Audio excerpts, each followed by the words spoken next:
Yes.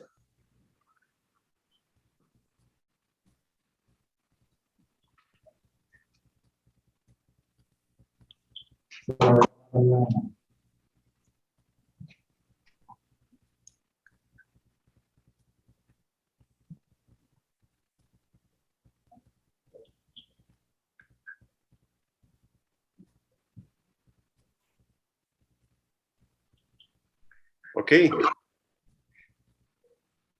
Ahora están todos. Gracias.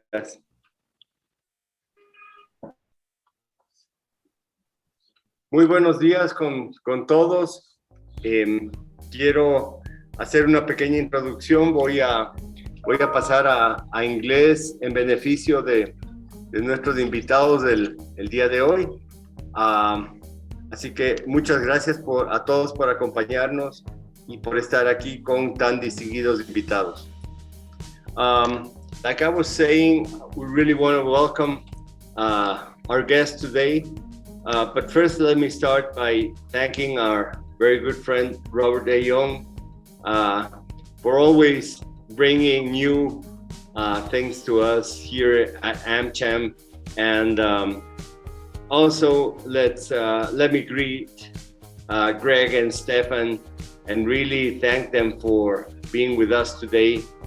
They arrived this morning around 1 in the morning. So this is a double appreciation for us to have them at this time and really share their experiences, their unique experiences with us. The webinar today is called Life-Changing Experiences in Ecuador, Astronaut Lessons for Leaders, Teams, and Tourists. This is a very different webinar, very, very different than what we normally have. And again, thank you, our guests, for accompanying us. Thank you, Robert, for being here. And I will let you, Robert, guide the whole session with our guests. So I'll let you have the microphone. Thank you again, and welcome, everybody. Thank you very much, Felipe. Good morning, everybody. We're glad to introduce to you, to my right, Captain Stefan Recchi from Space Station, and he's an accomplished investor in the space industry, and he works in promoting entrepreneurship, and he works as the Chief Revenue Officer, right? Chief Sales Officer? Yep, sales, yep, for Space Station. So it's really great to have him here. And with us, we also have Gregory H. Johnson, 3-time astronaut to space, decorated war hero with multiple missions in the Desert Storm, and he also headed the Casey's lab from the International Space Station. So that's a plethora of experiences in space that now he brings with this amazing company, Space Nation, where we're going to talk about life-changing experiences, the lessons that we can learn for Ecuador, and how you can all get involved, which is the most important and exciting part. And without further ado, I would definitely like to pass it over so we can start the presentation. Great. Thank you, Robert. It's an honor and a pleasure to be here and to speak to you. Hopefully we can make this interactive. So if you have any questions, feel free to raise your hand or stop, or just even just put your microphone on and your video on and ask questions. We're not here to show lots of slides, but we have slides for the basis of a conversation and discussion. But mostly we want to be able to share with you opportunities for yourselves, your companies, your colleagues, your friends, your kids, your parents to understand how space can help your lives. Do they have any problems with audio? Yeah, it sounds like there's an issue with audio. Is the microphone picking us up? Can you hear us?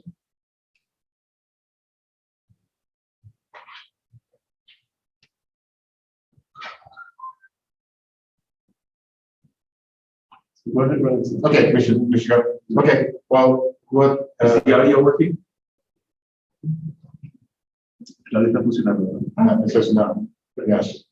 Okay, good. Okay, great. If we can just go to the next slide. So what we're going to do is talk a little bit about Space Nation as a company. We'll talk about the training programs that we have offered. in the past and also we're planning to offer. And then more specifically, we'll talk about the opportunities for Space Nation to be involved with Ecuador. So on the next slide, and apologize, I'll be saying next slide, a lot to get through the slide deck. Next slide, please. Siguiente, por favor.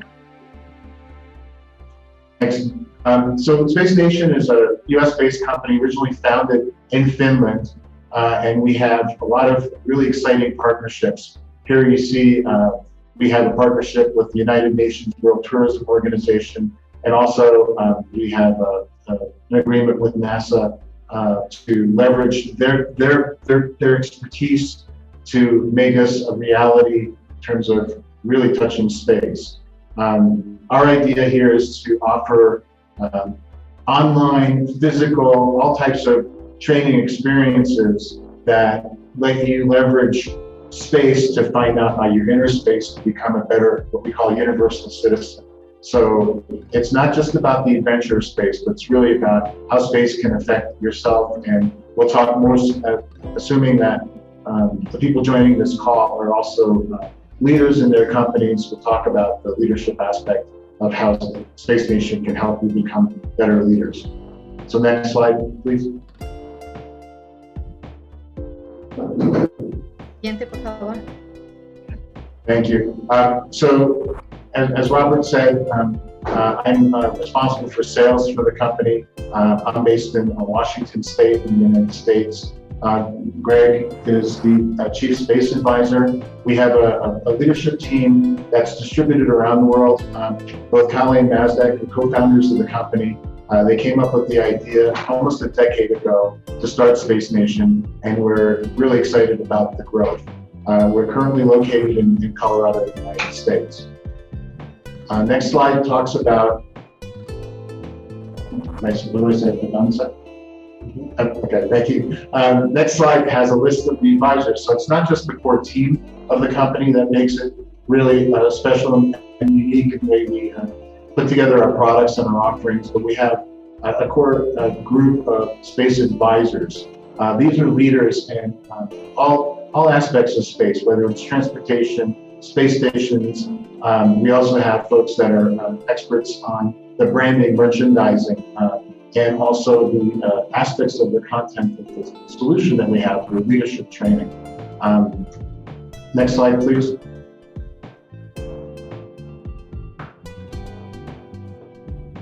And we would not be anywhere without having strong partnerships. So, and I mentioned the NASA partnership, but we're also partnered with Axiom. Axiom is one of the first of the next generation of commercial space stations. We mentioned the United World Tourism Organization. We're partnering also with organizations that are focused on deep space exploration, as well as space tourism. So Space Perspectives is one of the opportunities for an average person to go up to space in a balloon-based approach versus rockets. We work with the Global Spaceport Alliance, and for those of you who might not know, so similar to how airports started and airports are growing around the world, there's an initiative to pull together spaceports. And spaceports can be either used for launching rockets vertically or horizontally, but point to point, but we're also talking about making spaceports an opportunity for economic development and growth within the different regions that the spaceports are. Beyond Earth Institute is focused on looking at policies, putting together policies and procedures for beyond Earth settlement. And Edge of Space is a company that is providing very unique things flown to space, giving them to school kids or young folks or folks of all ages to let them touch space and see how space can affect them. The company started a while ago, almost 10 years ago in Finland, and we've been part of the growing space ecosystem. Next slide, please. Recently, because of the pandemic, we have found a really good way to get the word out about Space Nation is through webinars. So we've done webinars now over the past year and a half. We've had participation from 100 countries, many cities, and the topics of the webinars range from exploration, how to be a universal citizen, what kind of jobs and opportunities there are in space, and really hearing from people that have been to space and talking about the exploration and the explorer mindset. They have comments with the audio? It's okay. Okay, great. Next slide, please.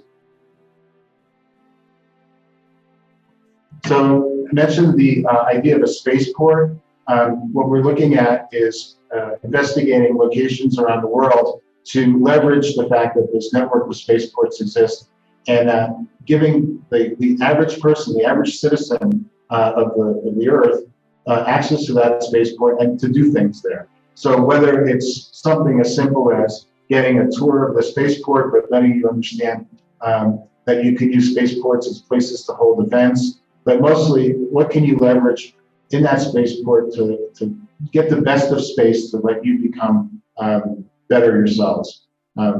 Next slide, please. We've had an approach that we started back when the company was based in Finland to use an app to provide everyone through an app access to astronaut training.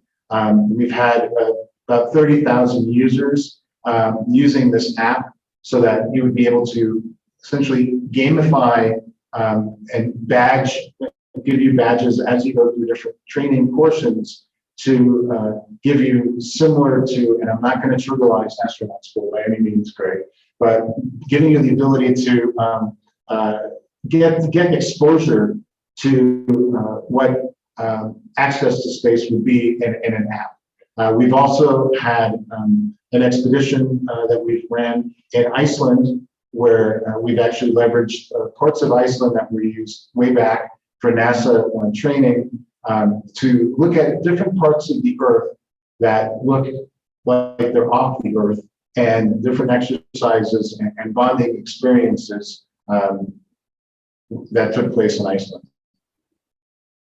Next slide, please. And I think this could be a video. If you click on the video, is there a video button? Should we talk more slowly? Are we okay? I think it was a comment about.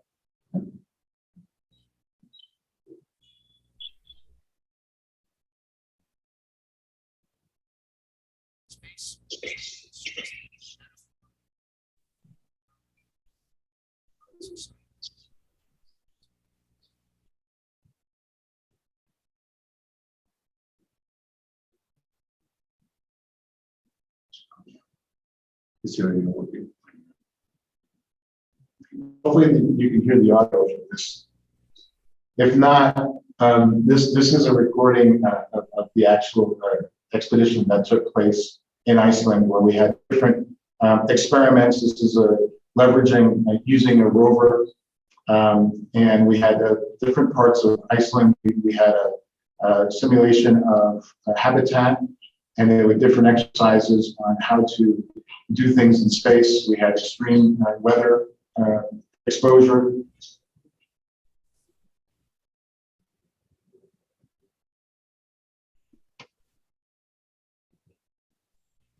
And we had some opportunities to do some navigation underground to rescue an astronaut. And as you can see from those experiences, that it's really about having people come together, those lessons of life, the teams, right? And it's also, it's not just that event, but the fact that these teams have stayed together and stayed in contact. So it's not just exposure one time, it's getting exposure, and then what do you do with it? How does it make you, what do you grow from that? And how you apply that to your daily life.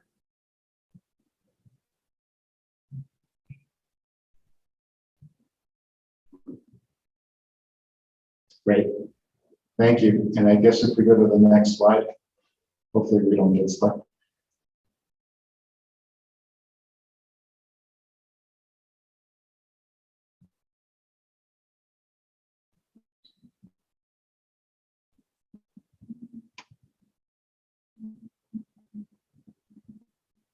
So I think when we get back on that,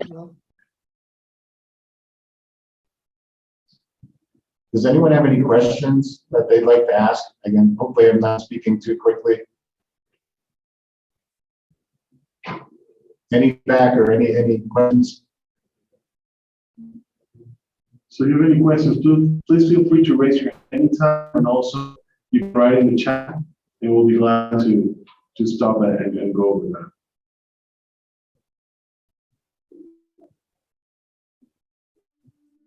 So, I mean, the rest of the slides talk about the different aspects of what we have for curriculum or planning on curriculum. Really breaking it down into whether it's personal growth, leadership, teamwork, coordination between teams, and we talk about different things that we're doing. So because of the pandemic, we wound up having virtual offerings versus going to places. Initially, we were planning to go to these different locations around the world. We came up with leveraging technologies such as Zoom to put together what we call quests. And quests are essentially, I don't know if escape rooms are popular here or not. Okay, but there's an idea of leveraging the fact that you have people on a Zoom call and giving them tasks to work together towards solving problems. So we've had numerous quests already, and we try to make them very relevant to what's going on in today's space world. We're going to be coming up with, in our feed about the James Webb Telescope, coming up with a James Webb Telescope version of the quest. We have the Save the Telescope. Today, we have a quest called Save the ISS. And if we go down to like slide 13, that'd be great.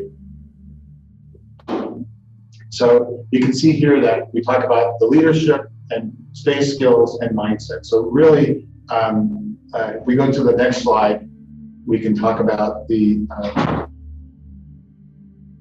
slide 14.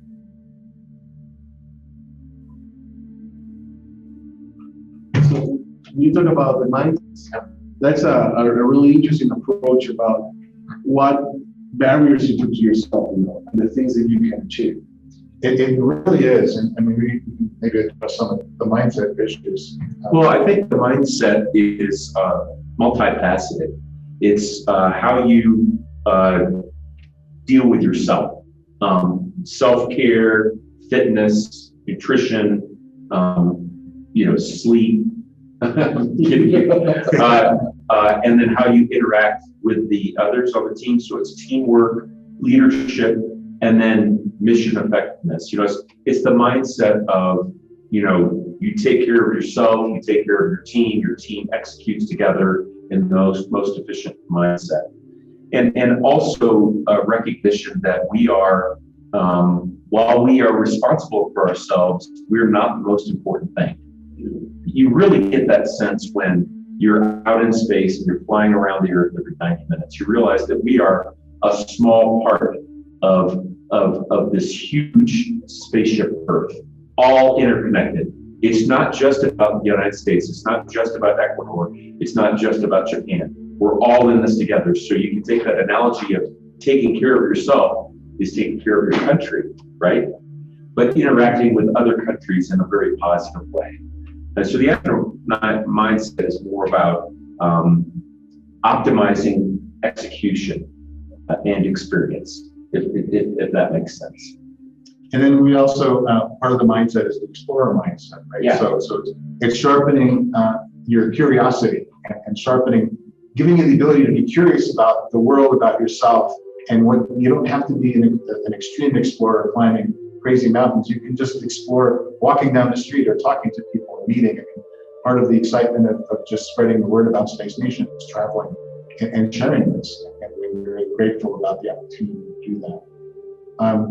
And then one of the slides talks about in one of the aspects of how you do business in space and down the barriers to give everyone the ability to figure out how can you start a business to leverage whether something in space or bringing in space down to Earth. And as we talk about that, bringing it to the people, so everybody can participate. How does that work, the inclusiveness aspect of this program where people can get involved? Well, I think historically, access to space was very select, right? The astronaut program was very regimented, and you had to pass certain criteria to become an astronaut. What we're trying to do with Space Nation is make it as broad, inclusive, regardless of physical abilities, age limitations. I mean, yeah, we're going through how do you address all those different aspects of inclusivity, but absolutely to make it as inclusive as possible to give you the ability to leverage the best of space to become, to find the best in all of us. If we really think about space as an evolution, similar to the evolution of the creation of the airplane or automobiles or any, most forms of transportation, you start by just barely understanding what goes into an airplane, right? And only the very rich and the very healthy were flying airplanes, and the airplanes were very basic and rudimentary. But in this evolution, now we look back 100 years, everybody's flying all over the world in very fancy airplanes, and they're getting more high-tech and high-tech with every passing year. Similarly, this frontier of space is going to open up where all of us as a civilization are going to take advantage of not only what's available on our planet, but what's available in our solar system and ultimately in our galaxy. So we talk about space settlement here, right? Too. So one of the things, and another analogy is way back when explorers like Christopher Columbus tried to find the Indies, and they made the wrong turn instead of going one way the other way.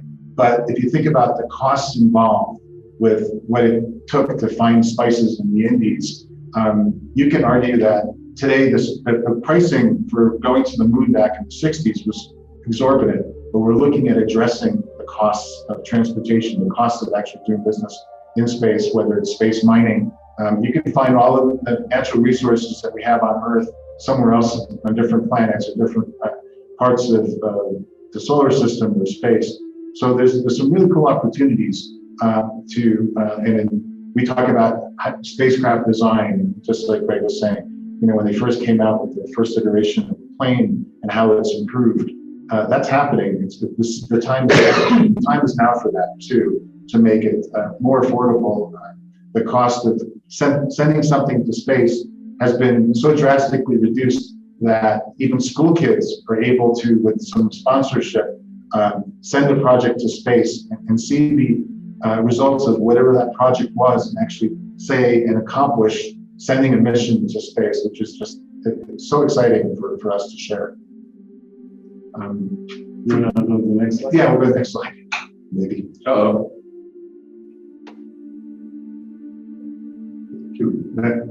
So again, we talked about the different mindsets and making sure that all this, whether it's explorer mindset, and Greg touched on it, but we've heard about overview effect. I don't know if you want to just quickly. Well, just the overview effect of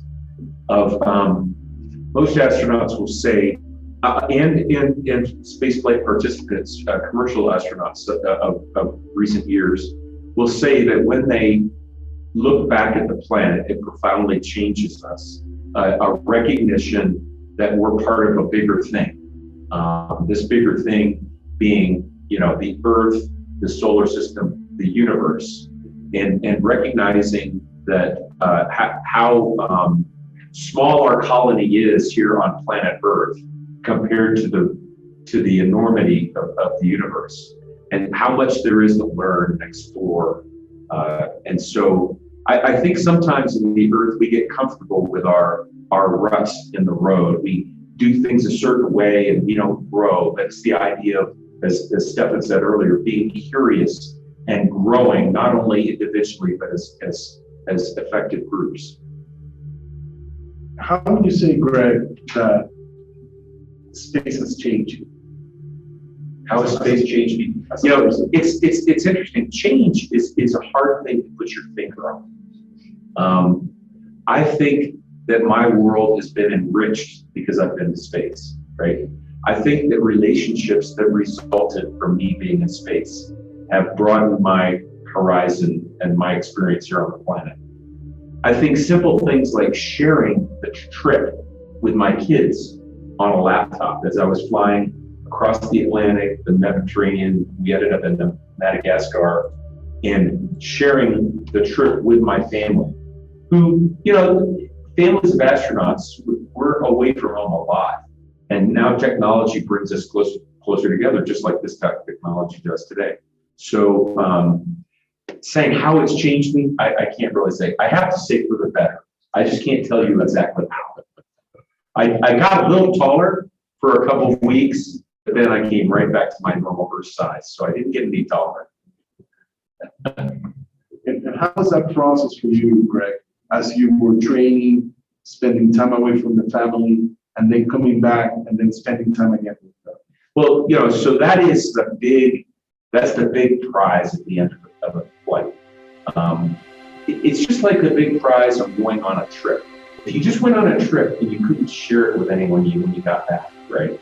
And so landing on the planet and then sharing that experience and igniting fires in other people, that brings me energy, is when I can talk to kids or adults, and that spark, that energy of possibility illuminates in their minds. And the spreading of this, that's really what Space Nation is about. It's about spreading the awareness and the excitement and the opportunity that space brings our planet. And giving access to it. That's like you said, the inclusivity. It's no longer restricted, and you can do it from your home. You can do it from an app. You can go to a location. So we're really excited about that. And let's go through a couple. Just next slide, please. I want to make sure we look through as many of the slides as possible. We already covered this. Next slide, please.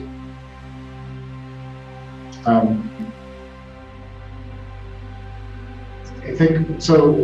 We have here again, assuming that you're all business leaders on the call here, but we're open to figuring out how to best tailor our program for what you need from leadership. As I mentioned, we have key advisors that have offered and put together leadership training. So we're looking at whether it's to business leaders, educational offerings to school teachers or academics, and then also to different parts of the government. Next slide, please. And I mentioned the quest that really that we are really focused on, at least virtual access. Again, that's the inclusivity. Yes, you can say that you need access to the internet, but that's getting more and more inclusive as well. Next slide, please. Next.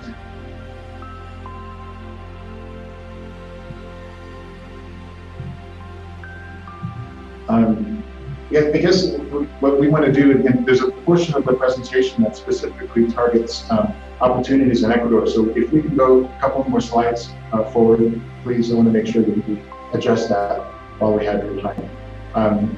We can skip the next slide, please. Next, and we'll make copies of these slides available to everyone. So next, please. We're looking for opportunities to set up these simulations around the world, and that's eventually in our basic strategy. That's down the road. Next, please. Next. Okay, great. So we're excited about exploring opportunities within Ecuador. So whether it's to put together these places that look like other places on Earth, really figuring out, and we're going to be talking to groups this weekend, about putting together an ecosystem for space, looking at the leadership training. We can do something custom. We can invite you to participate in a current quest that we have. If we need to localize it, we can also look at and explore that. Whether there's opportunities to promote tourists to come to Ecuador to experience these places that look like off the world, and really figuring out how to leverage the create a brand for Ecuador or leverage a brand that exists in Ecuador to work together with Space Nation. So I don't know if I missed anything, Robert, that you think would be really key to the audience. No, that's wonderful, Stefan, with the presentation. And like you said, the idea in this case is for people to think that these opportunities are available to them now. That they don't have to leave Ecuador, or people can get excited of coming to Ecuador and visit for something themselves and have these life-changing experiences, because you're going to be meeting new people, you're going to be leading the culture, and you're going to be doing exciting things about space, and then thinking about the future and how that's going to change you as part of this journey that you're embarking on. And like Greg was saying, it's about how you share it with your family, your friends, and your surroundings.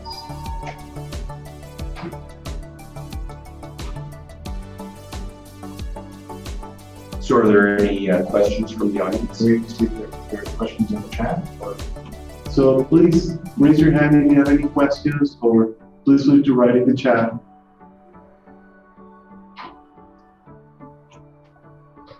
So Greg, let me ask you this in the meantime when our participants are asking questions. When you build teams, how do you get them to be successful and get people to trust each other? Because there might be conditions which are really hard and really pushes people out of their comfort zones. So one important driver in having effective teams is diversity.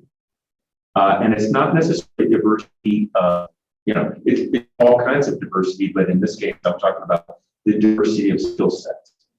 So that you don't have a bunch of people that think about the problem exactly the same way. Because then you'll get groupthink and creativity. So it's important. So when we built astronaut crews, for example, we would have a pilot, we'd have a commander, we'd have other people with skills, mission specialists with other skills, international presence, gender, and they would actually put us together and train us to work together, not necessarily doing space. In some cases, we'd be learning a skill on how to a Cape dive, or how to do technical sailing in Mexico, for example, and do an expedition and work together to bring in, to inventory all the skills of the group and to listen to each other and to come up with the best solutions. And so teams are so important when you have an expedition. And we know that going to Mount Everest, if you have a bad team, you're not going to make it. If you have an expedition to Antarctica, you better have your team together. And a lot of these big problems that we have in life, in business and personal life, have a similarity to these problems that we tackle with these teams. And Stefan, when we look at these teams like Greg is mentioning, you take it to the business environment, either creating a startup or working within a department. How do you really go to be successful about applying that? Well, one thing about doing business in space, because space is universal, it's around us. It's hard to say I'm going to do business in space only over a certain border. I'm going to do business in space over only a certain city. The cool thing about that is it requires a lot of collaboration and cooperation between whether it's different pieces of parts that make that space business happen. It's really important to be open-minded in terms of working together, again, in terms of teamwork. For example, it's rare, and I know that historically, NASA had most of the components controlled for the rockets, but now everyone's building pieces, just like to use Greg's example of aviation, on a commercial airplane.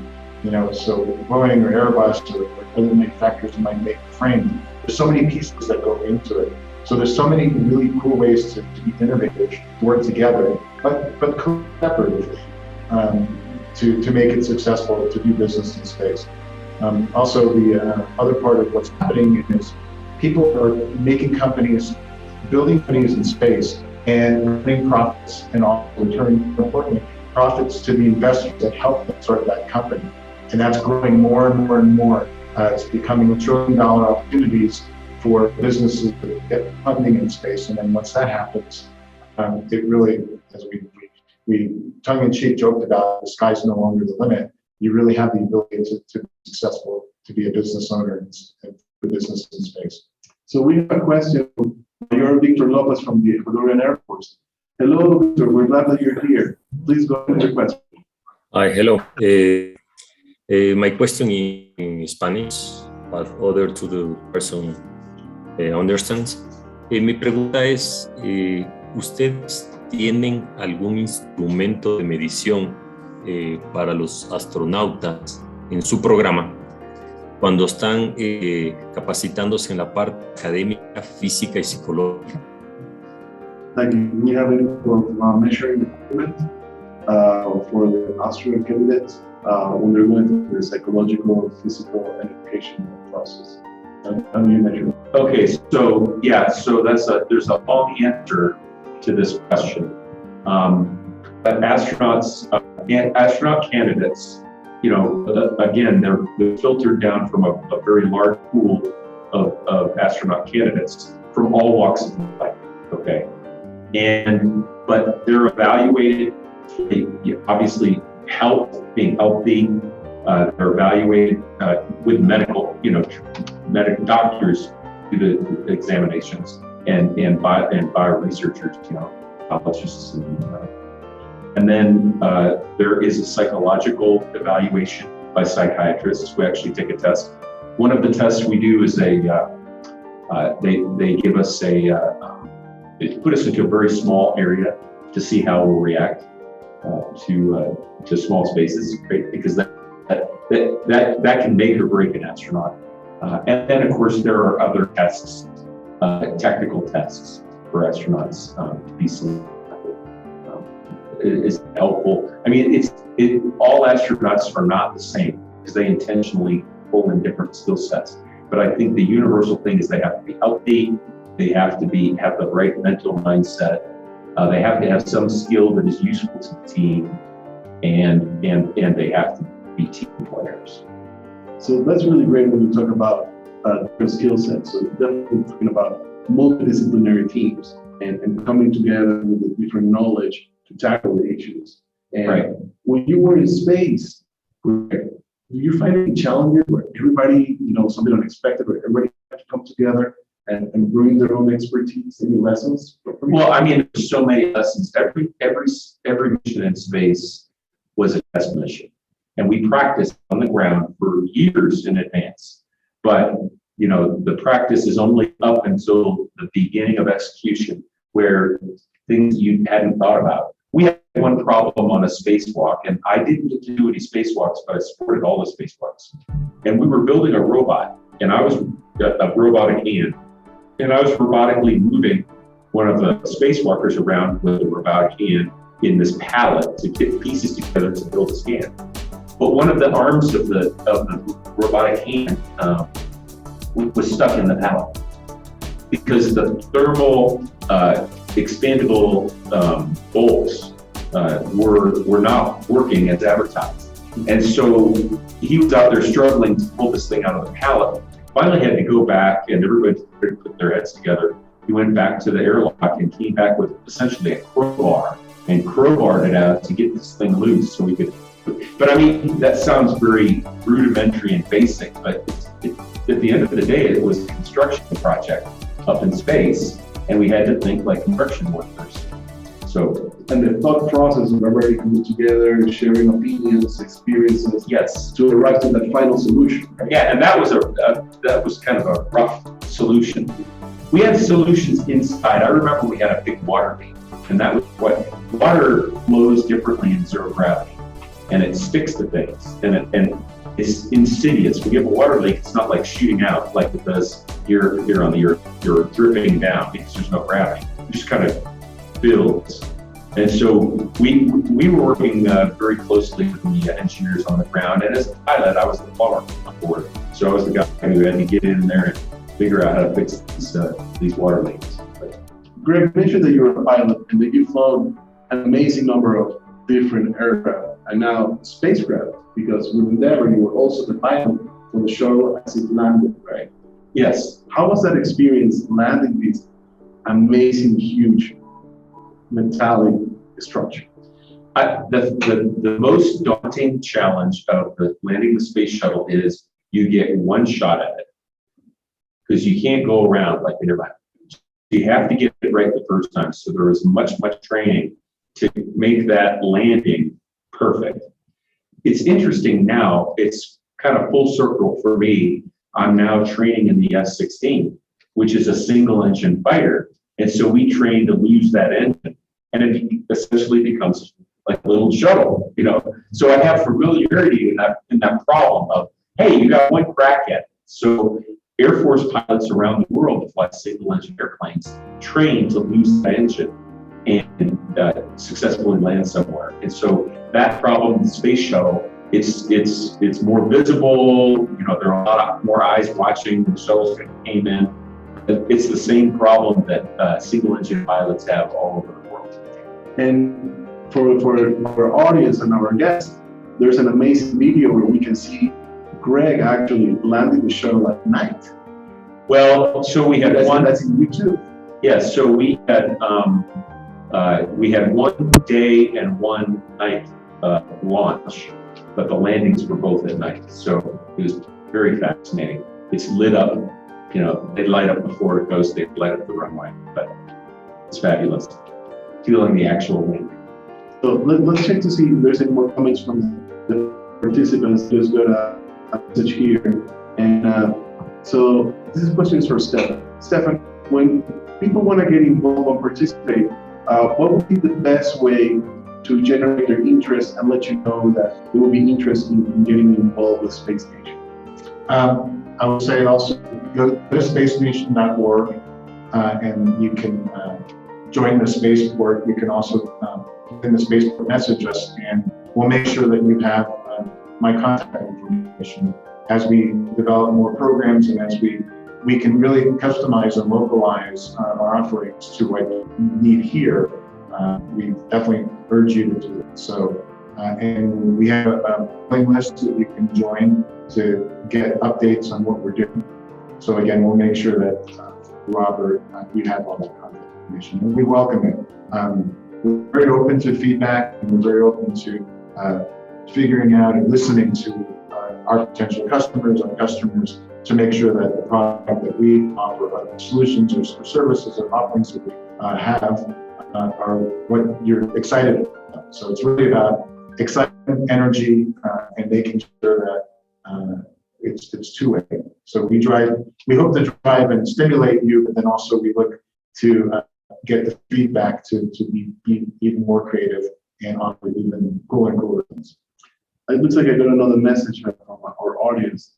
This is a great question. Greg, when you were doing your own training, you had a chance to go to exciting locales to that training around the world? Yes. So the interesting thing about the International Space Station is that it is supported by dozens of countries around the world. My 2 shuttle flights, we went to the International Space Station. The first time we took a Japanese piece of the laboratory up to the Kibo laboratory up to the space station, as well as that were part from Canada. And so that generated some trips to Canada and Japan, both before and after the flight. My second flight, we had an Italian on board, and there was also an Italian astronaut living on the space station at the time. So it generated several trips to Italy. And I actually operated a few Italian experiments that I had to go to Italy to get my hands on those experiments. So that was wonderful traveling to Europe and to Asia as a part of those flights. And we have another question from Dana from Prussia. And what was your most valuable memory you have about being astronaut? My most valuable memory? That's a little bit like saying which one of your kids is your favorite. My closest personal memory was that time that I was sharing the flight with my family.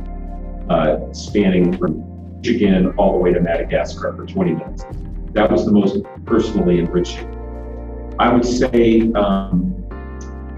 maybe when we completed the assembly of the space station after 35 or 40 shuttle flights, had put the space station together by hand. It weighs 1 million pounds. Again, it was financed and supported by dozens of countries around the world. International cooperation and collaboration, the space station is an example of its success.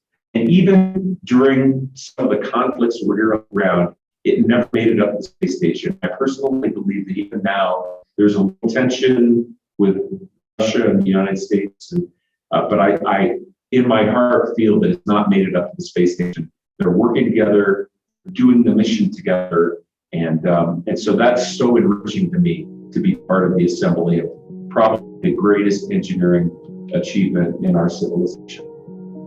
Does that answer the question? All right. Oh, So sharing it with my family and being a part of the space station. that's a great message. I have another message here, and this is for both of you, for Greg and Stefan. What are you most excited about for your first visit in Ecuador? This is your first trip here. What are you most excited about? Learning, discovering? I think just being the opportunity to meet people and to share the words. We're going to be spending some time with some school kids this weekend. Just really watching people's faces. I know it's hard in these type of Zoom sessions to see the reactions that you have when we put up slides and we talk about things. I really think it's that personal human touch that I'm excited about just experience. I'm a big travel fan in terms of kind of being a chameleon, understanding. I've been asking Robert questions, what do you eat for breakfast? What do you do? Just understanding and seeing, but just realizing and leveraging the fact that we're all humans. We all do things a certain different way, but a certain similar way, and just really enjoying that. And hopefully making good contacts with the meetings that we have this next couple of days to really spread the word, not just about the company Space Nation, but just to make everyone think about space in a different way. And so, I'll answer it with a similar question. Learning about the culture of Ecuador. I've never been to South America before. I'm almost 60 years old, and I've flown over South America 250 times, space shuttle and the space station, but I've never been here. So I'm thrilled to be here to get to learn about your geography and your people and your customs and your culture. I woke up this morning and I looked up at the beautiful visage outside my window. It's just a gorgeous view here of Quito. But my second point is I'm really excited about trying to light some fires, make some sparks, get some excitement generated in kids and adults alike about the possibilities of what space brings to Ecuador. And it really starts with each one of you. It's about listening and learning and being curious and recognizing that you're going to be part of this big, giant evolution into outer space. And you're a part of it. Thank you. And let's see, we have two more questions. So the other question is about, in this case, about food. How is food in space? And how should people prepare for that? Well, food in space, I mean, we've come a long way from the Apollo days. We don't eat food out of little tubes. We now have pretty good food. We had, like I said, we had Japanese on our first flight and Italian on our second flight. So we had really good food, from those countries. And we figured it out in the other countries on how to have dehydrated, but also natural kind of foods up there. We don't have refrigerators, so we can't have some of the things like fresh fruits for very long. But the food is good, and we've come a long way. So now a question for our audience. So what would you suggest for Stefan and Greg to try in Ecuador? What would you say should be official food for their trip? So please feel free to write it down in the chat. and we'll love those suggestions. What's your favorite juice? We had guanabana juice. Yeah, we had Guanabana juice. Delicious. Never had it before. We have to try Fora, which is a blackberry type. It's also very popular here. Okay, good. And can I just put a plug in? One company, so about the food thing, so I'm an advisor for a company called Mission Space Food. And what the company focused is on delivering the most amount of nutrients in the smallest packaging possible. And packaging was really important for creating food space. So they're leveraging some aspects of how do you package something, most amount of nutrition, small amount, and it's been really exciting. So missionspacefoods.com, they're coming out with some really cool offerings, and they're going to eventually fly to space. But it's not really about feeding astronauts; it's about feeding ourselves with really nutritious, good tasting, and good experience food. And I was one of their tasters, by the way. Delicious, but they sent my place a couple of years ago. So Even they had a few years ago, somebody told me that the astronauts like to have in space shrimp cocktail. yes, Because the taste is strong and your capacity to take things changes in space. yes. So the short answer is when shrimp is a wonderful anyway, right? I love shrimp cocktail. I've had a couple of them. I'm looking forward to having shrimp here in Ecuador because you guys do it better, I understand, than just about anybody else. But it is interesting. There are some astronauts who love the dehydrated shrimp cocktail that's reconstituted on the ground, but they get up there and they don't like it as much. But then others love it more up there than they do here on the ground. So, but it is definitely, there's a lot of shrimp cocktail sent up to space. We'll make sure that you get some ceviche. Ceviche, that sounds good. And we have a couple questions, and the first one is from Patricia. She asks about, do you have any meditation practice or daily routines when you're on an expedition? How do you integrate that spiritual? So meditation is important, and I want to meditate here on the Earth more, but I did have periods of introspection in space every day, and we also were very much on a routine because you have to mobilize it. We have 13 astronauts and cosmonauts up on the space station at the same time, so there has to be a routine so that we get our work done. And so, absolutely, there's a time for work, there's a time for play, there's a time for eating, sleeping, and we have that very organized space. And the last question we have from Felipe Echevarria Martinez: how do you prefer to stay alone for a long time? How do you think you deal with that solo fast? Well, so I don't mind being alone, but I really wasn't alone much on any of my missions. I did escape from the crew. I would occasionally go into the Russian side and up to the Soyuz so I could be in solitude for 30 minutes at a time and not see another person.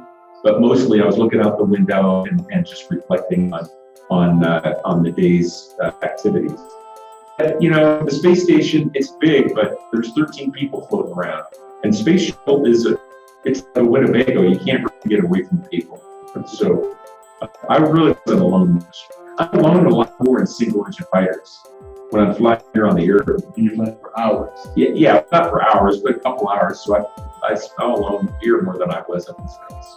So those were some wonderful questions from our participants. We're very excited for your time and having you be with us with this journey for this session. Thank you so much. I don't know if Felipe or Lorena or Lourdes would like to say some closing remarks.